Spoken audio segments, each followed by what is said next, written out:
Bismillahirrahmanirrahim. Assalamualaikum warahmatullahi wabarakatuh.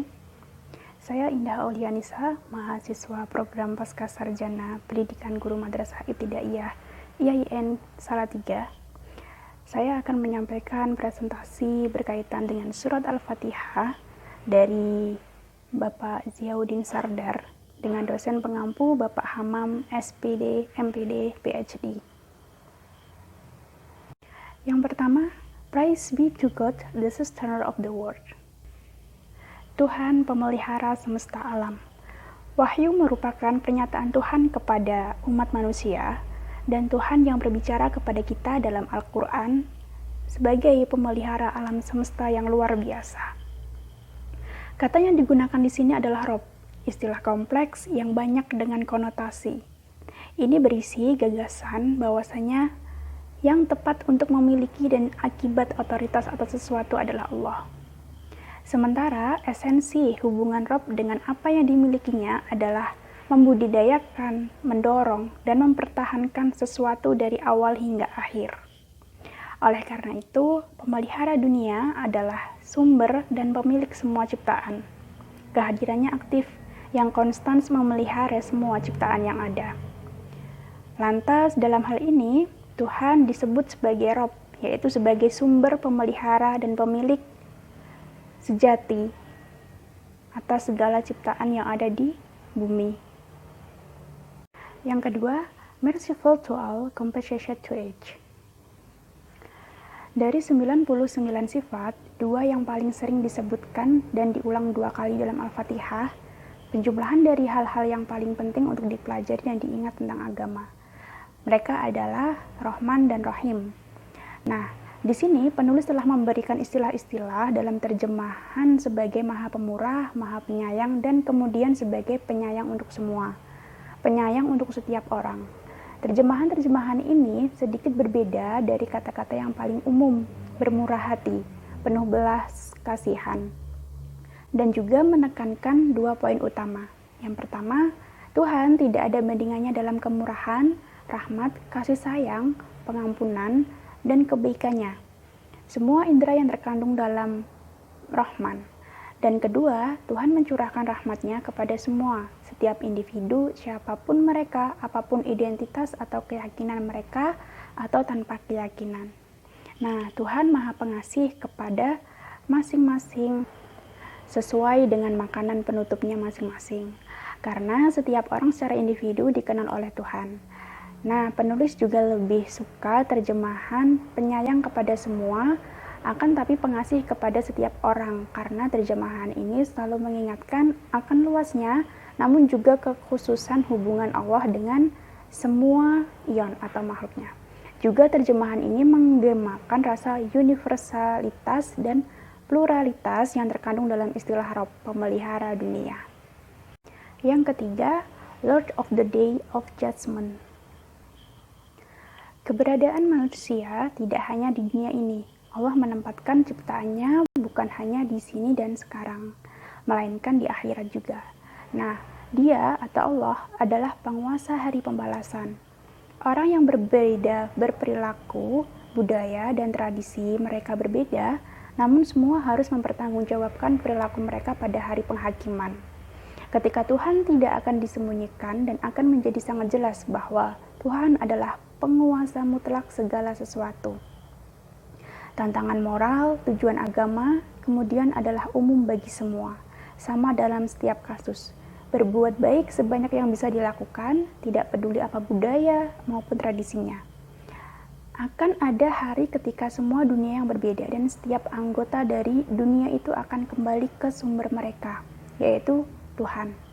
Yang mana di sini dikatakan Tuhan yang Maha Pengampun dan Adil, untuk menerima bagian masing-masing dari pahala dan hukuman. Jadi, barang siapa yang melakukan kebaikan, maka akan mendapatkan balasan kebaikan pula.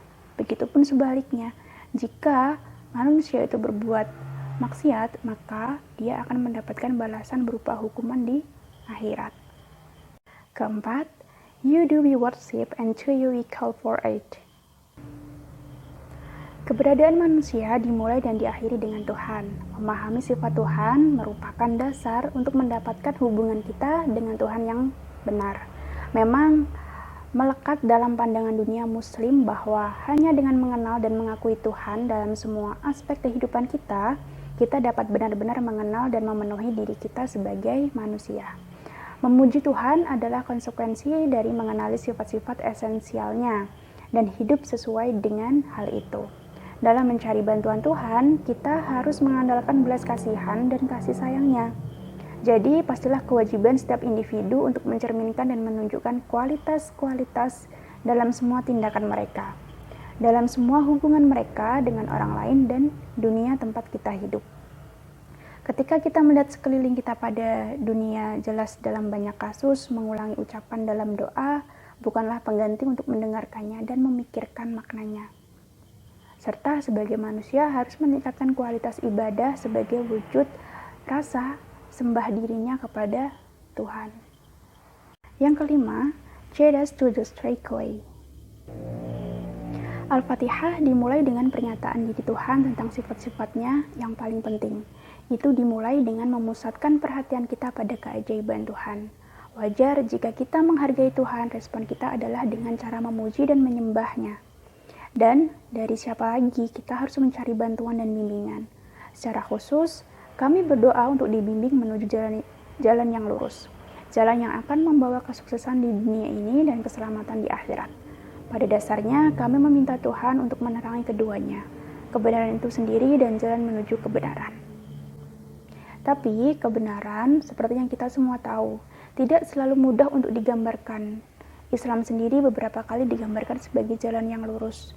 Seperti kebenaran, Islam bisa menjadi kompleks dan terbuka untuk sejumlah interpretasi yang beragam. Jalan lurus dengan demikian dapat didefinisikan dalam beberapa cara yang berbeda.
Yang ketujuh, not those on whom your angels falls, nor those who go astray. Al-Fatihah diakhiri dengan pengingat bahwa kita bukanlah orang pertama maupun terakhir yang bergulat dengan cara menjalani kehidupan yang baik. Al-Quran menempatkan dirinya dalam sejarah di antara generasi ciptaan Tuhan yang berurutan, yang semuanya menghadapi dilema yang sama.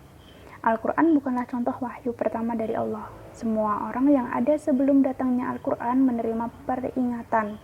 Ada nabi sebelum Muhammad, yang masing-masing membawa pesan inti yang sama tentang bagaimana menjalani kehidupan yang baik dalam beribadah kepada Tuhan. Sejarah mencatat banyak bukti kelemahan dan kegagalan manusia. Jika kita menggunakan peta konseptual, kita dapat membedakan di antara karya-karya sejarah manusia, dan membedakan titik terang dari banyak contoh di mana orang-orang tersesat secara spektakuler. Berkaitan dengan jalan lurus, penulis berpendapat bahwa jalan lurus tidak terbukti dengan sendirinya bagi siapapun dalam kompleksitas kehidupan kontemporer. Selain itu, ini bukan jalur tetap, tidak diberikan secara a priori.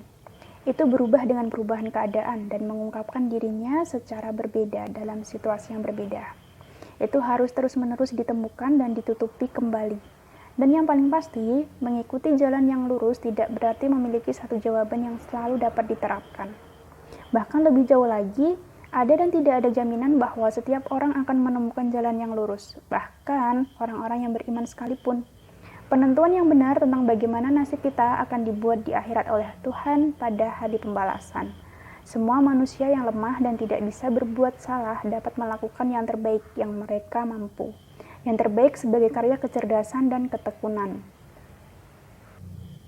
Orang-orang percaya yang berdoa memohon bimbingan berkewajiban untuk menggunakan semua kemampuan yang diberikan Tuhan kepada mereka untuk bekerja sebagai individu dan komunitas untuk mengarahkan kembali diri mereka dalam keadaan yang berubah menuju jalan yang diinginkan. Jalan itu dinavigasi dengan bantuan Al-Quran yang mana upaya kita untuk mendapatkan bimbingan benar-benar dimulai. Kiranya cukup sekian presentasi dari saya. Terima kasih buat teman-teman yang sudah menonton video ini. Semoga membawa keberkahan untuk kita semua. Apabila ada salah, saya mohon maaf. Billahi fisabilil haq. Wassalamualaikum warahmatullahi wabarakatuh.